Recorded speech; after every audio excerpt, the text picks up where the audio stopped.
कालाधिकांच्या आधीन असणाऱ्या संसाराच्या दीर्घतेचे वर्णन. काल आपण पाहिला. काल तर काल हेच काय आहे तर काल काय करतो सगळ्याचा काळाच्या तशा काळाच्या तावडीतून जगामध्ये कोणी सुटलेलं नाही. कोण काळाच्या तावडीमध्ये सापडलं तर काळाच्या तावडीमध्ये कोण सापडलेलं त्याला काल म्हणतात. काळ म्हणतात. तर जे निर्माण झालेलं आहे ते काळाच्या तावडीमध्ये सापडलं आणि जे निर्माण झालेलं नाही त्याला काळ काय करणार आहे. मग आता आपण सुख दुःख भोगतो आणि खरं जे आपलं कारण जे साधन जे करायचं आहे ते साधन मनानं साधन करायचं आहे आणि हे मनानंच का बरं मनानं सगळं निर्माण हे सगळं मी किंवा हे सगळं मनानंच निर्माण या सगळ्याचं कारण आहे मन. हे कसं निर्माण झालं पहा मला सांगितलं ते थोडासा विषय महत्वाचा आहे की काळ कशाचा ग्रास करतो तर जे जे निर्माण झालेलं आहे त्याचा काळ जे निर्माण झालेलं नाही त्याचा काळ ग्रास करू शकत नाही. मग हे कुणी निर्माण केलं तर मनानं निर्माण केलेलं आहे आणि हे कसं निर्माण केलं म्हणून पहा सगळ्या सुख दुःखाला कारण आपलं मन आहे. सर्व अनर्थाची मनाची कारण नाही बाई सर्व अनर्थाची मनाचे कारण दुजा दोषवणी काय होते नाही का. करुणी अभ्यास मन घ्यावे हाती मग जावे पंथी सज्जन सर्व भावे भक्ती तरीच घडेल पडेल हे मन स्थिरावणे. हे मनच सगळ्या अर्थाला. आता मन हे कसं आहे पाहतो तुम्हाला सांगतो तर ब्रह्मस्वरूपावर आता जी विश्वाची उत्पत्ती जी झाली तीच आपल्या ठिकाणी अशा प्रकारची उत्पत्ती. जसं सृष्टी कधी उत्पन्न झाली जेव्हा काल सांगितलं दृष्टी सृष्टी जेव्हा सृष्टी तेव्हा दृष्टी नाही सृष्टी सुद्धा नाही. मग जसं आत्मस्वरूपाच्या ठिकाणी ब्रह्मस्वरूपाच्या ठिकाणी काय झालं तर स्मरण झालं त्याला मी तर स्मरण झालं ते ज्ञानरूप स्मरण होतं. आपल्या ठिकाणी सुद्धा आपल्या आत्मस्वरूपाच्या ठिकाणी असं ज्ञानरूप स्मरण उकळी ज्ञानरूप अशा प्रकारचं काय झालं एक ज्याला आपण काय म्हणतो एक उकळी फुटली म्हणा उकळी ज्ञानरूप स्फुरण तयार झालं. आणि ते स्फुरण जे झालं ते कसं होतं ज्ञानरूप होतं आणि ज्ञानरूप असल्यामुळे ते गप्प बसत नाही. दगड कधी काय आला विचार करतो क्रिया करतो का दगड परंतु ज्ञान हे म्हणून सगळ्या गोष्टी ज्ञानामुळे आहेत. मग जे स्फुरण जे झालं उकळी जी फुटली मग त्याला मीची जाणीव झाली. मग त्यानं अहंकार धारण केला. त्यानं काय केला मी आहे अहंकार धारण केला आणि मग त्यानं काय केलं पहिलं स्फुरण निर्माण झालं त्यानं मग संकल्प विकल्प केलं मग त्याने अहंकार धारण केला. मग अहंकाराने काय केलं लगेच गोळा केलं कोण म्हणजे काम इच्छा क्रोध लाभ ह्या गोष्टी ह्या अहंकाराने जमा केल्या आणि अहंकारानं काय केलं सुख दुःख म्हणजे सुख दुःख ह्या कल्पना ज्या आहेत विचार करा तर मन जर असेल तर सुख दुःख आहे. झोपेमध्ये कसलंच दुःख नाही केवळ सुख आहे कारण त्यामध्ये मनाचा लय आहे. आणि म्हणून चित्त जे आहे चित्ताला मन म्हणतात परंतु चित्त शब्द याच्यामध्ये जास्त प्रकर्षाने वापरलेले आहे याच्यामध्ये. आणि चित्ताचा नाशच याला काय म्हटलेलं आहे स्वरूप स्थिती म्हटलेलं आहे. आपणही स्वरूप स्थितीवर जातो परंतु कधी जातो चित्ताचा लय होऊन जातो परंतु ते चित्त काय होतं पुन्हा उठतं आणि आपल्याला काय करायचंय ते निर्विष करायचं आहे. चित्त काय करायचं आहे निर्विष करायचं आहे कधी उठणारच नाही. आणि हे चित्ताचं स्वरूप तरी काय हा ते चित्त नाहीच हे चित्त कुठंच नाही कुठंही चित्त नाही. मग ते कधी उठतं तुम्हाला सांगतो चित्त कधी मग आपण पुढचे चित्त उठतं ते अहंकार धारण करतं ते माया गोळा करतं माया गोळा करतं आणि ते मिळाली का मनासारखं झालं आनंद सुख मानतं आणि नाही मिळाली का ते दुःख मानतं ते चित्त. आणि मग हेच काय करतं सुख दुःख अशा प्रकारचं भोगायला लागतं. मग आता हे चित्त नाहीच कुठंच नाही चित्तच नाही. कधी घडतं जेव्हा आपण स्वरूपापासून घसरतो स्वरूपाला विसरतो तेव्हा या गोष्टी घडतात. तुम्ही स्वरूपाच्या ठिकाणी जा, तिथं काहीच नाही. तिथं मग स्वरूपावर म्हणजे स्वरूपाच्या ठिकाणी जायचं. म्हणून सदा चिंतन सतत काय करायचं, चित्ताला उठाव करून द्यायचा नाही, मनाला उठाव करून द्यायचा नाही. मनाचं स्वरूप आहे संकल्प विकल्प, काहीच विचार करायचा नाही. आणि म्हणून जरी काय झालं, किती जरी आकाश जरी कोसळलं, अंगावर वाघ जरी, तर सांगतो तुम्हाला विचार करायचा आहे, हे तत्व विचारासाठी मी तुम्हाला सांगतो. अंगावर वाघ जरी धावून आला तरी समजा तो वाघ सुद्धा कुणी निर्माण केलेला आहे. वाघ कुणी, अहो ह्या चित्तानं वाघ निर्माण केलेला आहे. ते नवे नवे चित्तच वाघ झालेला आहे आणि तोच वाघ आपल्याला खायला उठलेला आहे. आणि म्हणून चित्त शुद्ध तरी शत्रू मित्र होते. म्हणून चित्ताचा नाश याला परमार्थ म्हटलेला आहे. आणि म्हणून संकल्प करणं हा स्वरूपाचा घात आहे. तुम्ही एकदा एक संकल्प केला की तो 10, जसं एक रोप लावलं की त्याला 10 फांद्या फुटतात, नाही का? एका संकल्पाला 10 पुन्हा फुटतात, 10ला पुन्हा एक एकाला 10 फुटत जातात. काय सांगण्यात आलं कमी तुमच्या? एक तुम्ही संकल्प केला की त्याला 10 फांद्या फुटतात, दुसरा संकल्प केला त्याला पुन्हा 10 फांद्या फुटतात, आणि एका फांद्याला पुन्हा 10 फांद्या फुटत जातात. आणि या संकल्पाचे जंगल इथं तयार झालेलं आहे. संकल्पाचं जंगल तयार झालेलं आहे. आणि तो संकल्प इतका जाळीनं युक्त तयार होतो, संकल्प न करता स्वमानाचं कार्य चालतं. चालतं का नाही? संकल्प न करता स्वमानाचं कार्य हे चालतं. कसं? आपोआप सुख दुःखाला ते तापतो. संकल्पाचं कार्य आहे.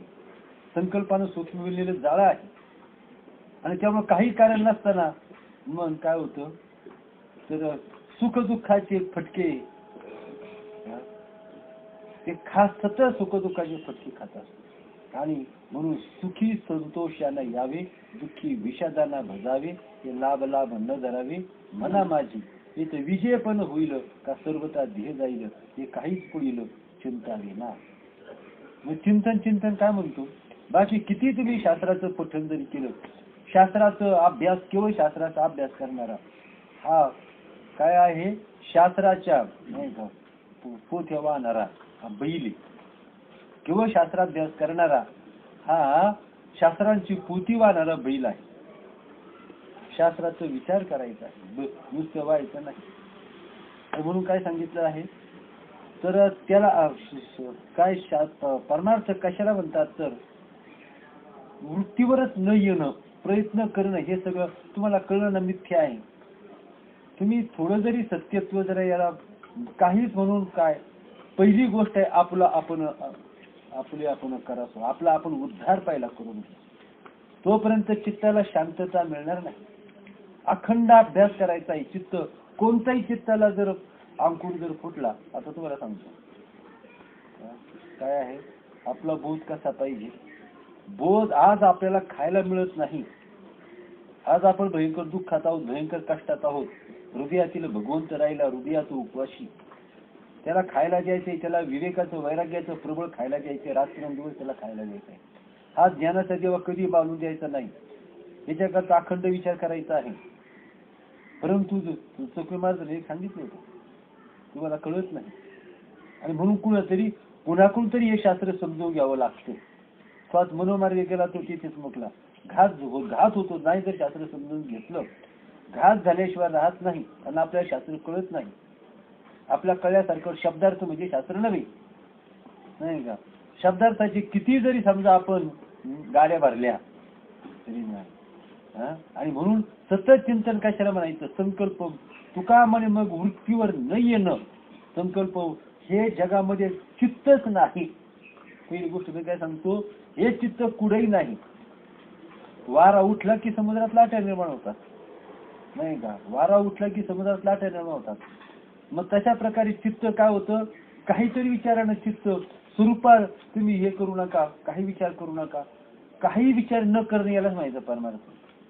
त्याला म्हणायची कोणती अवस्था आपल्याला शास्त्र कळत नाही. आपल्या कळल्यासारखं शब्दार्थ म्हणजे शास्त्र नव्हे, नाही का? शब्दार्थाची किती जरी समजा आपण गाड्या भरल्या तरी नाही.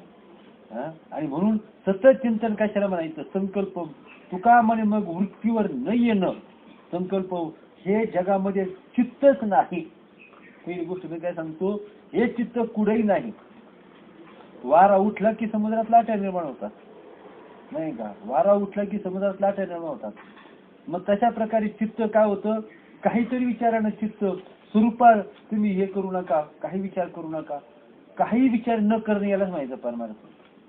त्याला म्हणायची कोणती अवस्था म्हणतात, त्याला तुष्णी अवस्था म्हणतात. त्याला हा अभ्यास करायचा आहे. आधी ब्रह्म तुम्ही जीवनमुक्त व्हा आणि मग काय उद्योग करायचे ते करा. आधी स्वतःच्या जीवाची शांती करा, आधी जीवनमुक्त व्हा, नाही का? आणि मग मला सांगितलं बोध कसा असतो, कसा असतो बोध मी तुम्हाला सांगतो. बोध असा पक्का असावा. बोध कसा असावा, असा पक्का बोध असावा. त्या बोधामध्ये ताकद असली पाहिजे. जगातली सगळी सुख दुःख पचवण्याची ताकद त्या बोधामध्ये असली पाहिजे. त्या बोधामध्ये अशा प्रकारची ताकद असते. माणूस सुख दुःख बघतो तसं माणूस सुख दुःखाचे फटके खातो, सुख दुःख झेलतो. त्याचं कारण काय, तो जे दुःख बघतो तो बोधाचा अभाव. बरं का? ठीक बसा ना, ठीक बसा.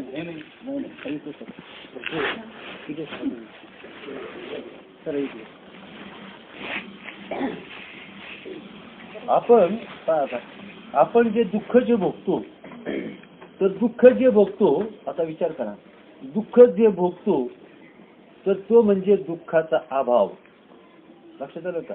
दुःखाचं कारण, दुःखाचे ते मुळे पाहिले शोधून, दुःखाचे कारण जन्म घेणे, पाप पुण्य करून जन्म येतो प्राणी, नरदे आयोनी केली. मग दुःखाची कारण जन्म घेणे आणि जन्म घेणे लागे वासनेच्या संगी. आता विषय काय आहे, बोध. दुःख सुख दुःख भोगतो, बोधाचा अभाव. भयंकर दुःख भोगतो. दुःख केवढं आहे, जग फार लहान, विश्व फार लहान. विश्व फार लहान आहे, त्याच्यापेक्षा प्रचंड दुःख आहे. आता दुसरी गोष्ट, माणूस सुख भोगतो, सुख भोगतो.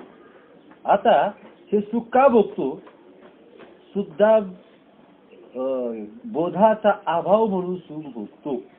आणि जो सुख भोगतो त्याला दुःख भोगावंच लागतं. एक लाट सुखाची उडते आणि एक लाट दुःखा. नाणं असतं, नाण्याला दोन्ही बाजू असतात. एक बाजू सुखाची असते आणि एक बाजू दुःखाची असते. केवळ सुखाची बाजू नाही, केवळ दुःखाची बाजू नाही. मग बोध उडतो. मग काय सांगितलं तुम्हाला, सुख दुःख का होतात, बोधाचा अभाव. दुःख होणं हे जसं धोकादायक, तसं सुख सुद्धा धोकादायक आहे. मग सुख हा दुःखाच्या पलीकडची जी स्थिती असते त्याला आनंद म्हणतात. ती आनंदमय स्थिती आहे. तिथं सुखही नाही आणि तिथं दुःखही नाही, तिथं केवळ आनंद असतो. आणि त्या आनंदाचं कारण आहे, त्या आनंदाचं कारण काय आहे, त्या आनंदाचं कारण आहे बोध, नाही का? आणि बोध म्हणजे काय, बोध काय सांगतो, तर बोध म्हणजे सगळं कसं आहे, एक परब्रह्मा, जो परब्रह्माकडे दृष्टी टाकतो, जो संकल्प विकल्प चित्त रहित होतो. प्रयत्न करायचा आहे, साधन करणं म्हणजे चित्त रहित होणं. त्याच्यापेक्षा वेगळं साधन नाही. चित्त रहित होण्याचा अभ्यास करणं याच्याकरता प्रबोध आहे. आणि याच आधारे अनेक जीवनमुक्त झाले, महान पदाला शाश्वत सुखाला प्राप्त झाले, आश्चर्यकारक अशा वैभवशाली सुखाला, आपल्या स्वरूपाला, व्यापक स्वरूपाला ते प्राप्त झाले. म्हणून बोध कसा पाहिजे, बोध आहे, मी मागे सांगितलं होतं, बोध आपला बोध असा आहे, पाकुळी बसली तरी फांदी वागते. जी फांदी पाकुळीच्या ओझ्यानं वागते ती फांदी हत्तीला कसं सहन करीन, सांगा, विचार करा, ती कसं सहन करीन. म्हणून अंकुर आहे, अंकुर, आपला अंकुर कसा, ते अंकुराला काय आहे, हाती बांधलं जमेल का, पाकुळीला सुद्धा तो दळपला जातो. परंतु तो जर अंकुर जेव्हा वाढतो, त्याचा वृक्ष जेव्हा होतो, तेव्हा त्याला 10 हाती बांधा. मग आपल्या बुद्धीच्या ठिकाणी जेव्हा विवेक निर्माण होतो, तेव्हा या जग विश्वा एवढी दुःख पचवण्याची ताकद त्याच्या निर्माण होते, नाही का? आता विश्वा एवढं दुःख नव्हे, त्यालाच आत्मज्ञान म्हणतात. जिथं दुःखाचा सूर्याच्या ठिकाणी अंधकाराचा अभाव असतो, तसं आत्मस्वरूपात तुमच्या आत्मस्वरूपाच्या ठिकाणी दुःखाचा अत्यंत अभाव आहे. दुःखच नाही, मग दुःख कोणी निर्माण केलं? ह्या अज्ञानामुळं. तुम्ही आपण आत्मस्वरूपाला सोडलं. आत्मस्वरूपाला सोडल्यामुळे काय झालं? आपण तादात्म्य कशाची केलं? तर अज्ञानाची तादात्म्य केलं, स्वरूपाशी तादात्म्य सोडलं आणि म्हणून हे चित्त दुःखाला प्राप्त झालं, नाही का?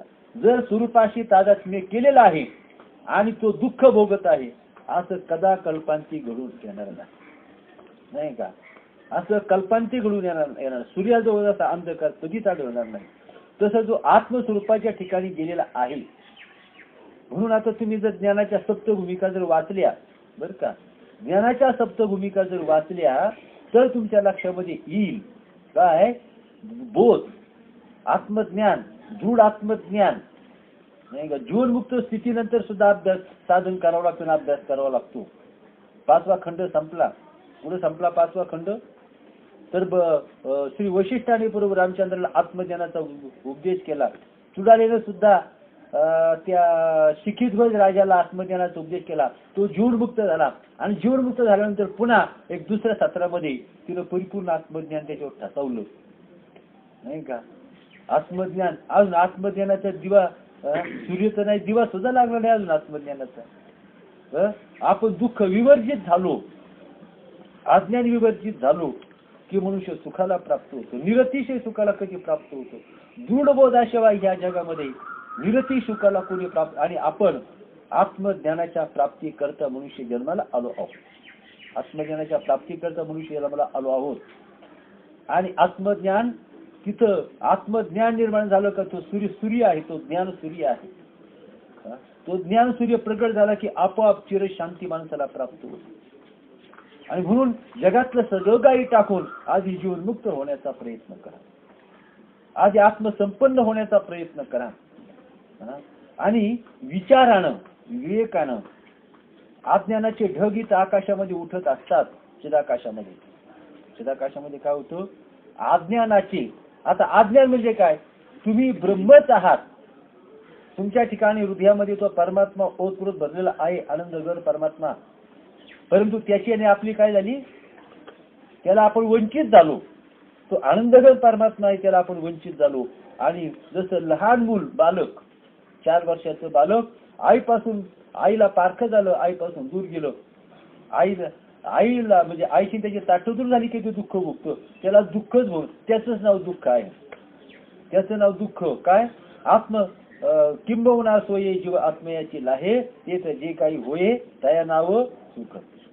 आणि मनुष्य जन्म काय करायचा आहे? आपोआप दृढतेने करायचा आहे. आम्ही वाट पाहतोय तर ते लीलाख्यान पुढे येणार आहे. त्याच्यानंतर चुडालाख्यान सुंदर आहे, परंतु त्याला आहे 6व्या खंडामध्ये, नाही का? आणि म्हणून तर मला उत्सुकता निर्माण झाली.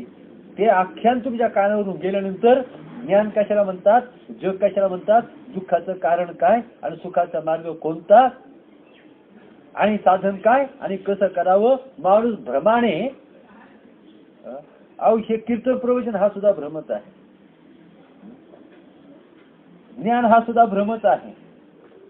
ज्ञान काय आहे? हा सुद्धा भ्रमच आहे.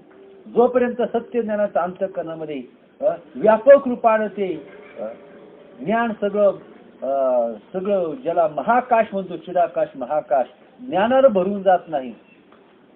जिथं मीच स्मरण जिथं मावळलं जातं, नाही का, मीच स्मरण जिथं मावळलं जातं त्या चिद रूपी ब्रह्माकाशामध्ये, तेव्हा ती ब्रह्मस्थिती असते.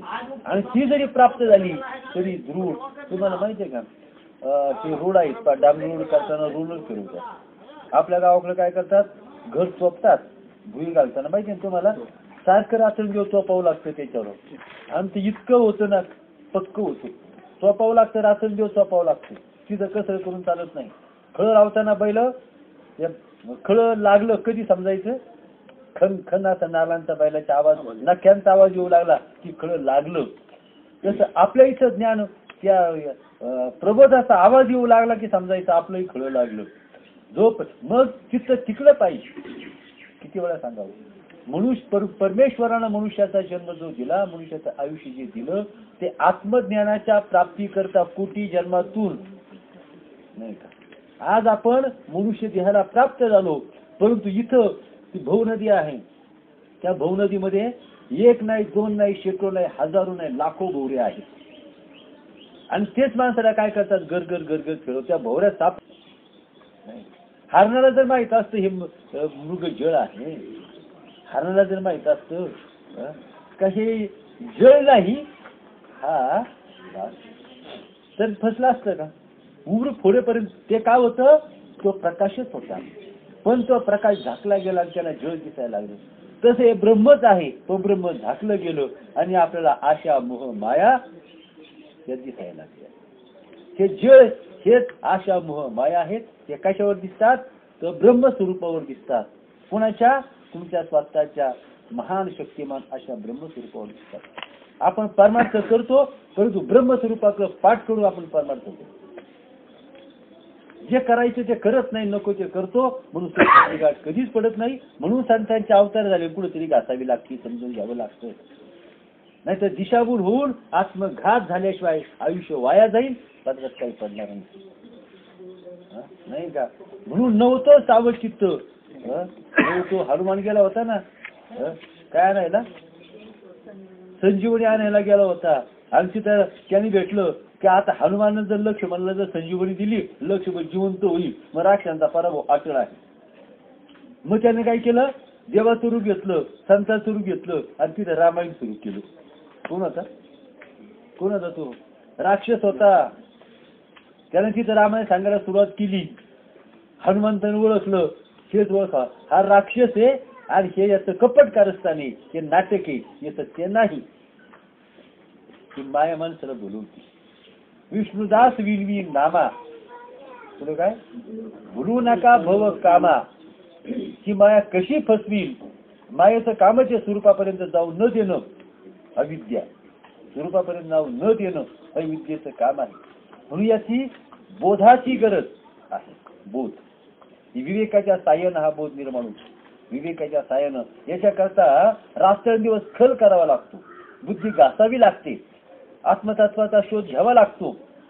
जे अनात्म तत्व सगळे आहेत ती आपल्या बुद्धीमध्ये निर्माण झालेली घाण आणि विकार हे सगळे बाजूला सारायचे, म्हणजे काढून टाकायचं. हे शेवाळ बाजूला काढून टाकायचं आणि शुद्ध निर्मळ जळ जे आत्मतत्व आहे ते घ्यायचं आहे. हे कण आहेत, हे किडे आहेत आपल्या बुद्धीमध्ये वळवळणारे, आत्मस्वरूपावर वळवळणारे हे किडे आहेत. हेच किडे म्हणजे काय आहेत, तर आमकं तमकं हे आणि ते. परंतु आपल्याला असं वाटतं हेच आत्मस्वरूप आहे आणि इथेच माणूस फसतो. माणूस काय होतो, इथंच फसतो. हे तोतया माहिती आहे ना, तो ते इन्स्पेक्टर होतात, मी इन्स्पेक्टर आहे आणि लोकांना लुबाडतात, हे तोतही आहेत. आणि म्हणून इथं तर मी आनंदघन परमात्मा आहे, रात्रंदिवस खल करायचा आहे. ज्याला आत्मस्वरूपाला प्राप्त व्हायचंय त्यांच्याकरता माझा उपदेश आहे. ज्यांना चिरंजीव शांती पाहिजे असेल, चिरंजीव शांती म्हणजे काही कल्प त्या शांतीचा भंग होणार नाही, केवळ शांतीची अनुभूती ज्यांना घ्यायची आहे त्यांच्याकरता विचार सांगितलेला आहे, नाही का. आणि मग ह्या नामाचं सामर्थ्य असं आहे, नाम म्हणजे विचार. असा विचार पाहिजे की त्या विचारानं आत्मस्वरूपाला दृढ धरून ठेवावं. वाघ जसा तोंडात सापडलेलं भक्ष्य कदाचित सोडीत नाही, तसं आपल्या बुद्धीनं सापडलेला विवेक प्राण जाण्याची वेळ जरी आली तरी सोडता कामा नाही, नाही का, तरी सोडता कामा नाही, नाही का. आणि म्हणून तर एक ससाना होता पक्षी, आणि त्याला काय झालं, चांगला मासा सापडला, चांगला मासा सापडला आणि तो तोंडात घेऊन चालला. पुढे गेलो, बिडूक दिसला.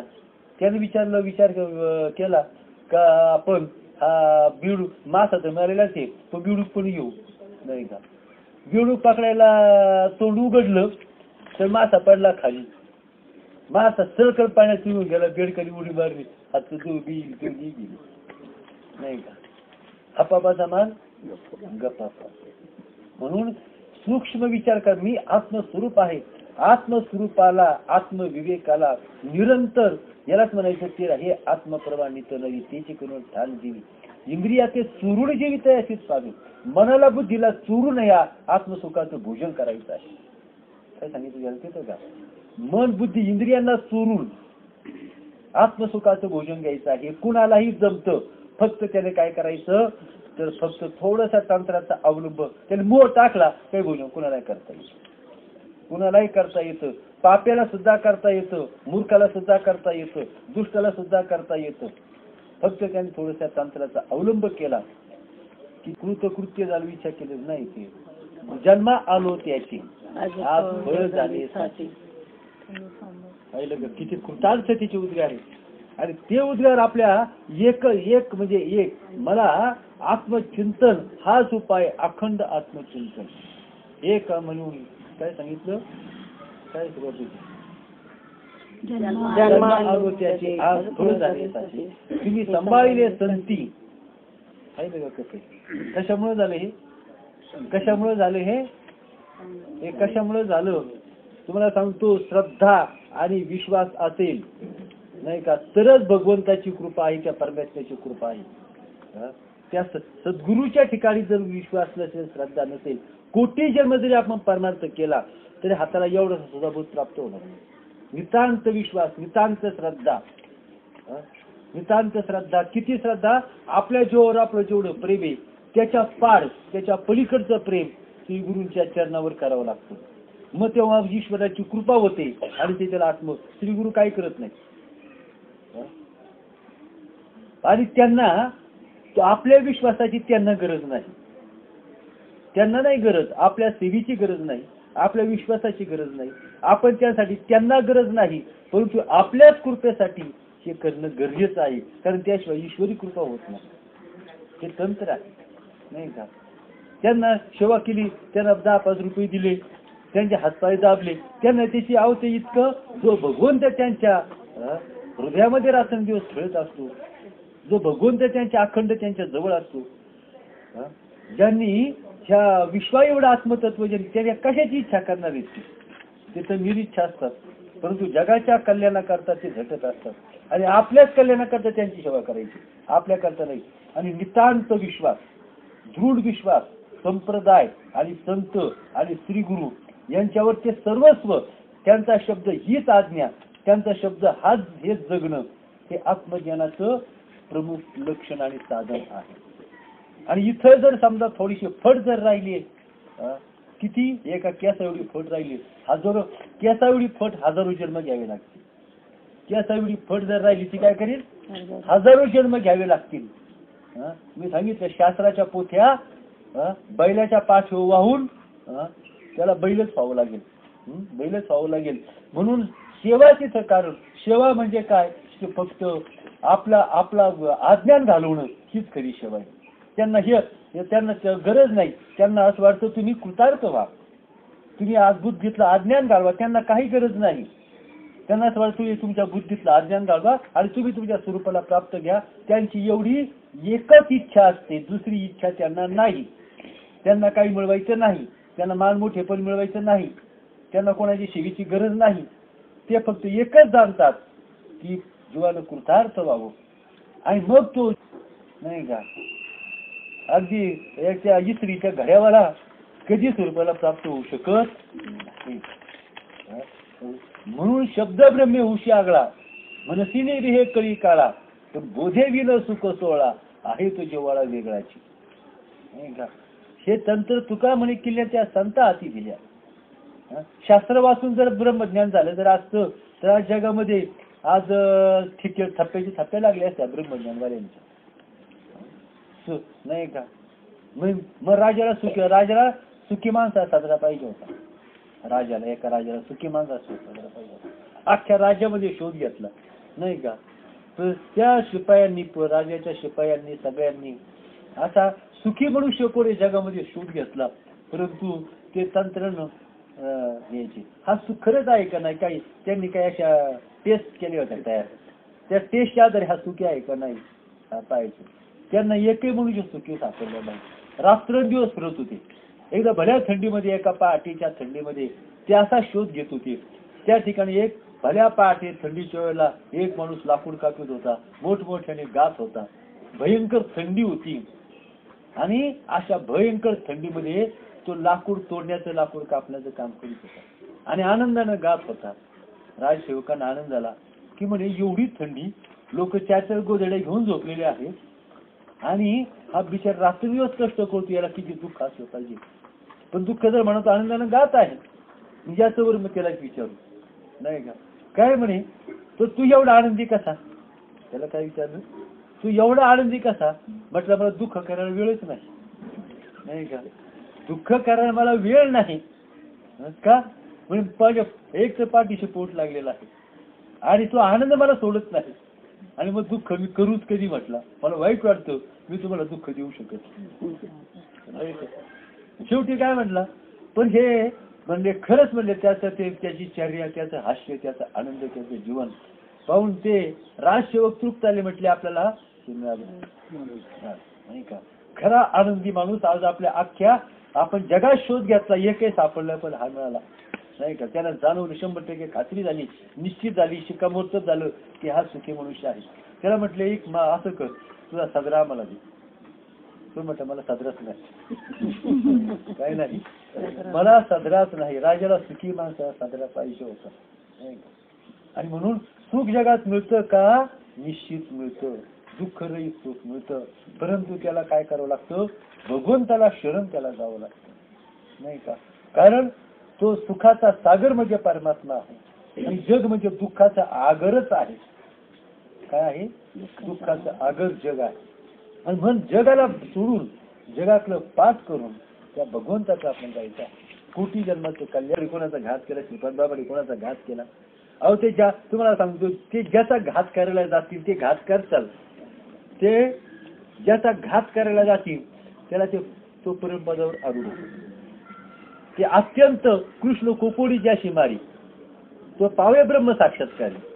काय सांगितलं, कृष्ण कोपोडी ज्याशी मारी, तो ईश्वर परमात्मा ज्याला रागाने ज्याला मारतो ना, तो काय होतो, तो पावे ब्रह्म साक्षात्कारी. मा कृपेने उपदेश करी, तो काही शनी तरवे. ज्याला रागाने मारतो तो ब्रह्म साक्षात्काराला पावतो आणि ज्याला प्रेमाने उपदेश करतो तो का करणार नाही आणि संतांच्या उपदेशाला जो करत नाही असा विरळाची नाही का. अमृत खाऊन कोणी दुःखाला नाशाला प्राप्त होतो का, म्हणजे तर ज्ञानामृत आहे. हे ईश्वरी कृपेनं, परम भाग्यानं. पण ती एक सांगतो तुम्हाला, स्वातीचा पाऊस असतो. स्वातीचा पाऊस, तो स्वातीचा पाऊस काय होतो, जर शिंपल्यामध्ये पडला तर त्याचे कोटी मोलाचे, लाख मोलाचे मोती तयार होतात. त्याचे काय होतात, मोती तयार होतात. पाऊस एकच आहे. शिंपल्यामध्ये पडला तर त्याचे मोती तयार होतात. सर्पाच्या तोंडामध्ये पडला तर त्याचे विष तयार होतं आणि इतरत्र जर पडलं तर ते वाया जातं. संतांचं ज्ञान एका ठिकाणी मोती होतं, एका ठिकाणी विष होतं आणि बऱ्याच ठिकाणी वायाही जातं नाही का. परंतु स्वातीला पावसाचं त्याचं घेणं देणं. मोती झाले तरी त्याला स्वातीला ते म्हणते का ते किती किलो झाले तेवढे आणून दे माझ्याकडे. स्वातीचा पाऊस म्हणतो का जेवढे मोती झाले समुद्राला तेवढे मला देऊन टाक.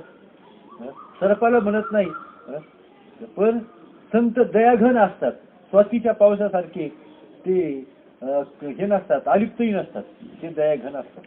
बुडते हे जन न देखे डोळा. आणि म्हणूनच हा बाबा यांचे आई झाली मजा, बॉ झाली मजा अशी होऊन बघ काय म्हटलं.